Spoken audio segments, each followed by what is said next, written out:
happy March 31st.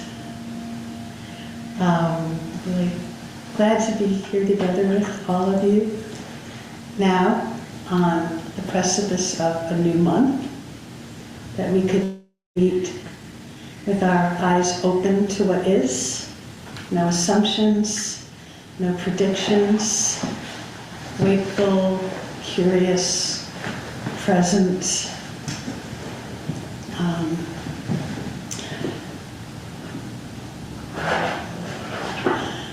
In the Book of Equanimity, case 20, Jizo's not knowing is the most intimate. Attention, Master Jizo asked Hogen, where have you come from? I pilgrimaged aimlessly, replied Hogen. What is the matter of your pilgrimage, asked Jizo. I don't know, replied Hogen. Not knowing is the most intimate, replied Jizo.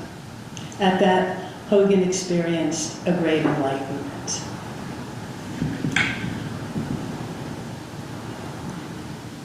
I'm sitting here thinking I know what I'm doing. I have a talk. It's written out in 18-point font, double space, so I can read it. I'm excited about this talk because it's one of these little like coming out, sharing a part of something I'm interested in with people. And as we're sitting, I glance at my screen and the talk's gone. And there's all these jellyfish. It's my screensaver. I've used computers since like 1990. I know screensavers, but all of a sudden, talk gone. I don't know what's happening. I'm petrified. And then the jellyfish get kind of hypnotic and interesting, and I kind of settle into that. But that second of like something I thought I knew wasn't there. And I freaked. So it's really a nice way to lead in for this, about knowing and what I think I know, and what happens when it's not there.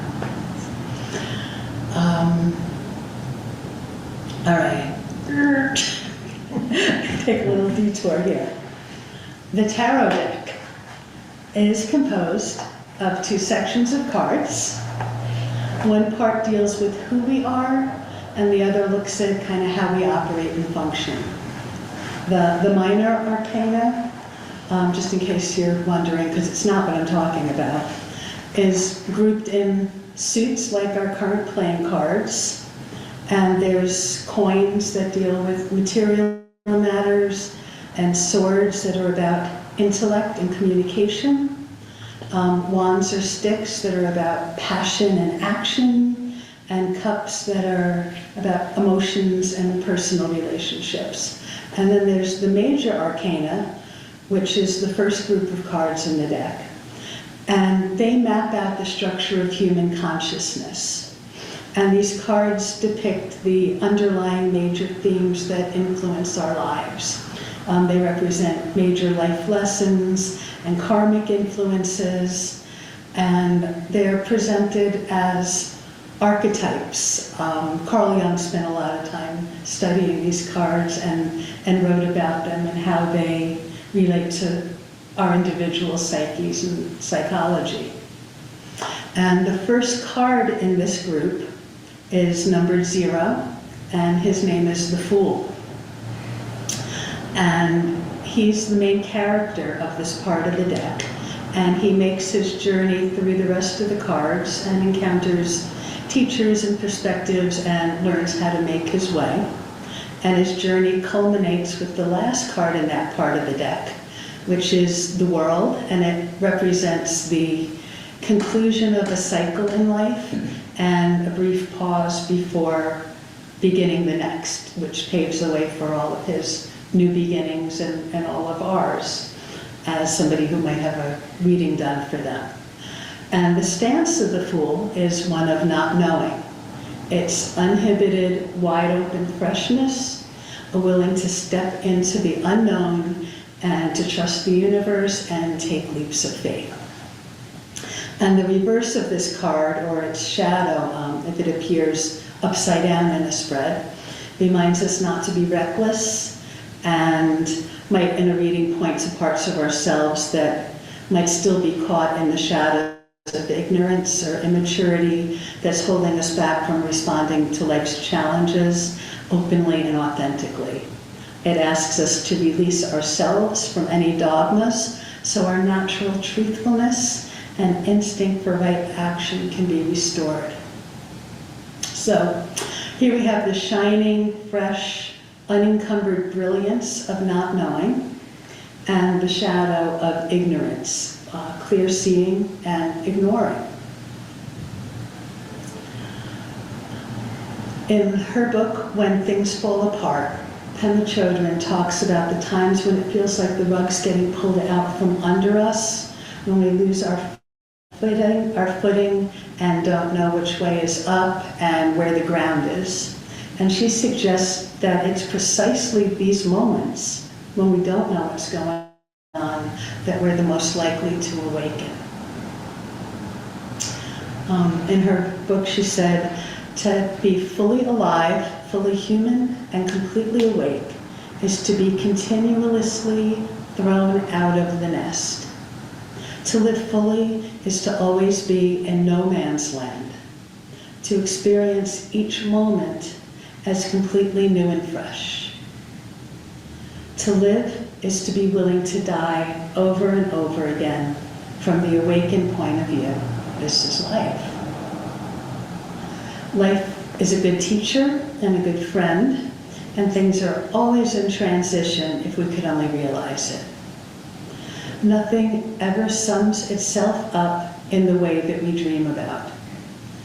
The off-center, in-between state is an ideal situation, a situation in which we don't get caught and we can open our hearts and our minds beyond limit. It's very tender, non-aggressive, open-ended state of affairs. So how do we go about doing this? So I'm going to go back to the koan, and this is Shishin Roshi's. It's just beautiful about this. How do we practice it? Not knowing is most intimate, yet we've developed all kinds of patterns and habits that prevent us from being intimate with ourselves and others. It's so hard to see them because they're in our blind spots. We do these things without ever thinking or reflecting on them, so there is so much in our habitual way of behaving that we don't even recognize them. We have certain twisted patterns in behavior, but we don't see them because we're too comfortable with them. In order to be free of them, we have to begin to see them, to cultivate awareness that transcends thoughts and knowledge. To expand the context of our lives, you must experience your own discomfort and misery. Just notice how protective you are of whatever it is that you think you are. By honoring not knowing instead of fighting it, we can discover new possibilities in the midst of our problems. When we think we know all the answers, we feel safe. But life is not safe. We're all going to die, and life is a journey into the unknown.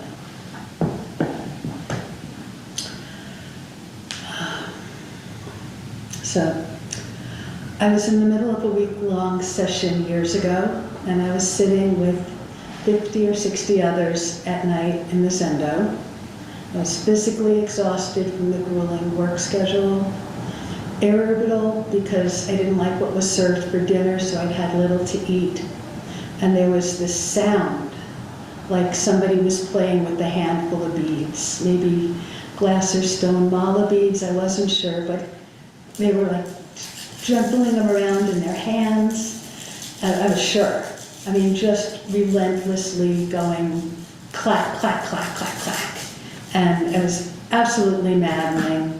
and no one was doing anything about it. It was so loud, so annoying, completely disruptive, and I glanced down the row of people sitting zazen, and the monitors, the monks sitting at the ends of the rows, were just sitting there like rocks, ignoring the disturbance.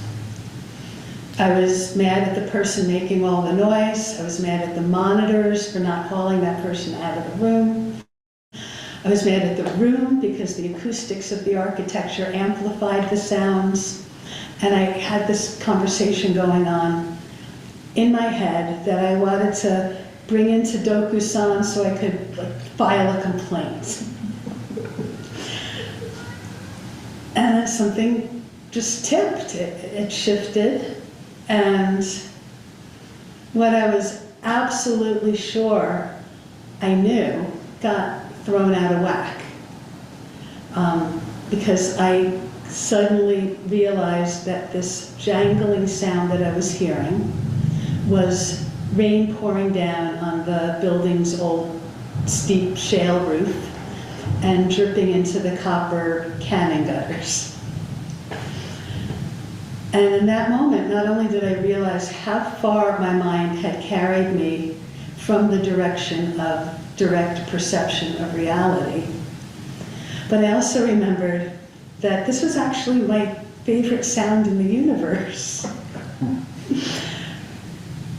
And it was one of the reasons that the main building in that monastery still feels like the most secure place in the world to me. And it's one of the reasons I wanted to move into the house where Tim and I now live, was because there was no attic and I was going to be able to lay in bed on rainy nights and listen to rain on the roof. We all get fixated on knowing. We all want to know things. We want to think we know things. We want other people to think we know things. We want to stay on top of what's going on. None of us wants to look stupid, except me, who seems to need to tell people when I think something really stupid. We appreciate receiving external validation for being knowledgeable. But when we let go of perceived notions and intellectual certainties, we can open ourselves up to the direct experience of reality. And this not knowing becomes an open door to pure boundlessness, where our minds can rest in the vastness of this present moment. In a talk on this koan, Zenju Earthlyn Manual said that Jizo's wisdom invites us to unclench our minds from that constant search for answers. When we're present in a state of wonder, we find our true selves and embrace not knowing. I'm going to read that again. We find our true selves in the embrace of not knowing. It's an invitation to drop the burden of constant seeking and to simply be. It is in the intimacy of not knowing that we touch the essence of existence itself. I'll read that one too. It is in the intimacy of not knowing that we touch the essence of existence itself. So looking beyond knowing, we encounter wisdom. And this wisdom is the medicine of compassion that this world needs so desperately. So it's a short talk, but for tonight, I thought, for the benefit of those of you with minds that are driven to know things, I wanted to offer this. Because Easter was tracked on a lunar calendar and was therefore a movable date, in 1564, in France, Charles IX decreed that the new year would no longer begin on Easter, as had been common throughout Christendom, but instead would be celebrated on January 1st. And those who clung to the old ways were called April Fools.